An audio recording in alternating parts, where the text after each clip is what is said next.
BSF এর ভুল যদি হয়ে থাকে, ত্রুটি যদি হয়ে থাকে, এটা একবার একদিন, আর তারপরে দিনের পর দিন, মাসের পর মাস, বছরের পর বছর কি করছিল বাংলার প্রশাসন, বাংলার পুলিশ?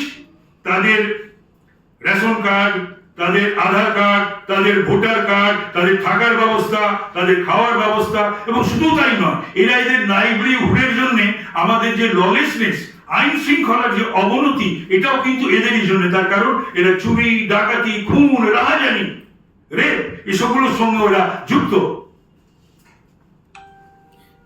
যে দেখুন, মেয়র পরিবর্তন করলে নতুন বোতল আসবে, পুরনো মদ রেখে দিলে তো চলবে না, নেশা একই হবে তাতে, এরা যা করছে। আর আপনি যেটা বললেন শোভন বাবু হতে পারে কিনা, তাহলে শুধু মেয়র নয়, ডেপুটিটাও চেঞ্জ করতে হবে, ওটা জোড়াই চলে। মেয়র হলে ওখানে ডেপুটি মেয়রও পাল্টাতে হবে। মানে সেটা হলে কি একটু ভালো হতো না? ভালো কি হতো আমি বলতে পারবো না, হাজিরা বেশি হতো কিনা হাউসে সেটাও বলতে পারবো না আমি। কলকাতা শহরের কোনো ভালো হতো না, তার ব্যক্তিগত ভালো হতে পারে যিনি মেয়র হবেন, তার ব্যক্তিগত ভালো হতে পারে, কলকাতা শহরের কোনো ভালো হতো না। তুলনাই চলে না। ভারেমা ভবানী পুরসভা, এই দেখুন এখন শোভন বাবুকে নেওয়া, সেটা কি উদ্দেশ্যে, কি কারণে, সেটা এর আগে একদিন দেখলাম একটা কোনো এতে কোনো আপনাদেরই প্রশ্নের উত্তরে বললেন আমায় এখন যেতে হবে যেতে হবে। এখন যেতে হবেটা কিসের উদ্দেশ্যে বললেন মেয়র, এই প্রশ্নটাতে, হ্যাঁ, তো সেটা আমি বলতে পারবো না, ভালো কিছুই হবে না। বসে গেছে। আমিও 10 বছর কলকাতা পুরসভা কাউন্সিলর ছিলাম। যতীন্দ্রমোহন সেনগুপ্ত, চিত্তরঞ্জন দাশগুপ্ত, নেতাজি সুভাষচন্দ্র বোস, বিধান রায়, আর ফিরাল হাকিম কোথায় নিয়ে যেতে চাও? সে সমস্ত ওই দাওয়াতে ইসলাম, মিনি পাকিস্তান, এই সমস্ত কথাবার্তা এগুলো বলেন, এগুলো বাংলার মানুষকে, কলকাতার মানুষ এগুলো সইতে হবে, সহ্য করতে হবে। বলছি শোভন বাবু মেয়র হলে কি এর থেকে ভালো হতো? মানে আপনারা? না, আমি সেটা বলতে পারবো না। তার কারণ আমি মনে করি এখন তৃণমূলই বাংলার শাসনে থাকা বা বাংলার পুরসভায় থাকা কলকাতার বা বাংলার জন্য মোটেই সেটা সুখের নয়, স্বাচ্ছন্দ্যের নয়। আন্দোলন করেছি, করছি, এবং আন্দোলনে আগামী দিনেও নামা হবে, এবং সে তারও প্রস্তুতি চলছে। তবে পুর নিগম বা পুরসভায় যে নিয়োগ দুর্নীতি, এটা কিন্তু ইতিপূর্বে বাংলায় ছিল না, এবং এই নিয়োগ দুর্নীতি মানে টাকা দিয়ে চাকরি আর কি। তো এগুলোর সঙ্গে কিন্তু সর্বত্রই যারা যুক্ত এবং যাদের ডাকাডাকি চলছে, সেখানে কিন্তু এই তৃণমূলের মন্ত্রী, এমএলএ, এমপি, চেয়ারম্যান, এরাই যুক্ত। কলকাতা পুরসভায় ডেমোগ্রাফিক চেঞ্জ আমার কাছে কথা হলো যে 2 লক্ষ লোক, এবং এগুলোর মধ্যে বেশিরভাগ ভিনদেশী, 2280 জন হচ্ছে সেখানে ভোটার। এই ডেমোগ্রাফিক চেঞ্জ, তাহলে এরা তো লোক।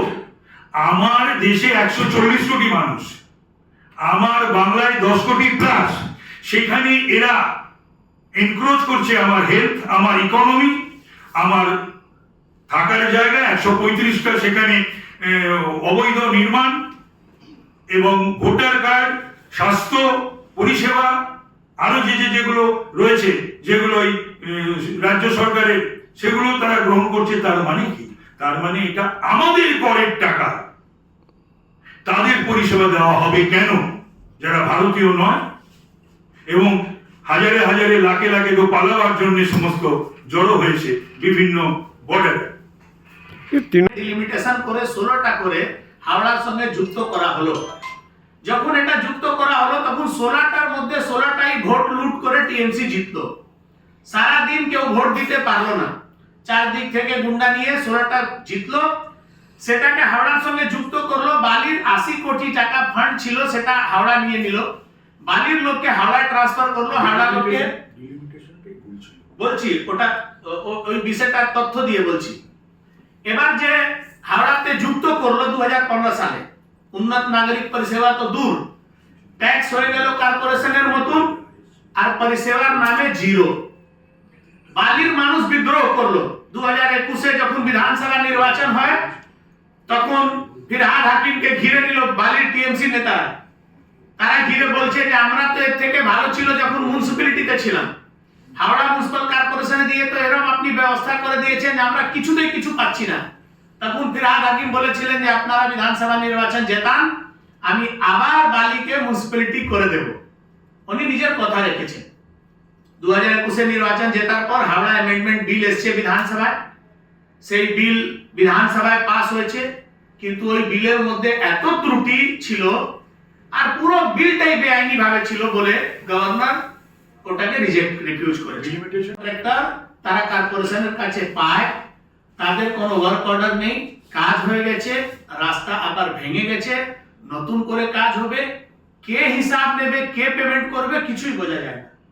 2013 থেকে 2018 পর্যন্ত হাওড়া কর্পোরেশনের যত বাজেট তার সব থেকে বেশি টাকা খরচ হয়েছিল লাইটিং এর উপরে, শহরের সৌন্দর্যীকরণ, ত্রিফলা থেকে শুরু করে বড় বড় পোল, বড় বড় লাইট, কয়েকশো কোটি টাকা খরচ হয়েছে গার্ডেনিং আর লাইটের উপরে।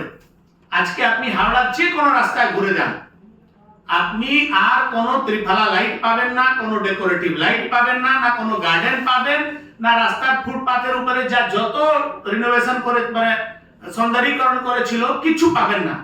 ডিউ টু মেইনটেনেন্স সব কিছু একেবারে ফেল। হাওড়ার সবাই আসি বা সরকারে আসি, শক্ত হাতে কঠিন হাতে আমাদের দল এই দুর্নীতির মোকাবিলা করবে। অবৈধ নির্মাণ শহরে কোনো অবস্থাতে নিয়ম বহির্ভূত হবে না, মানুষকে পরিষেবা দেবে। যে কথা বীণা দেবী পুরোহিত বলছিলেন যে পাবলিক হেলথ প্রাইমারি কনসার্নটা না দেখে এটা সুপার স্পেশালিটি সেকেন্ডারি, আরে প্রাইমারিটা কি করছে? কলকাতা কর্পোরেশন মানে KMC is supposed to look after the public health, primary health of the citizens of Calcutta, সেইটা না দেখে অন্য সমস্ত দেখছে। আর ডেপুটি মেয়রের উপরে দায়িত্ব রয়েছে এই হেলথের। এটা খুবই দুর্ভাগ্যজনক, দুঃখজনক, কেউ এদিকে দেখছে না। সবচেয়ে প্রবলেমটা হচ্ছে কেউ দেখছে না, যে যার নিজেকে অন্যভাবে ব্যস্ত রেখেছে।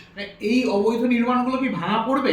এই অবৈধ নির্মাণগুলো যদি দেখা যায়, হাইকোর্ট যে নির্দেশগুলো দিয়েছে, হাইকোর্ট তো কিছু নির্দেশ দিয়েছে, সেই সংখ্যাটাও কিন্তু কম নয়।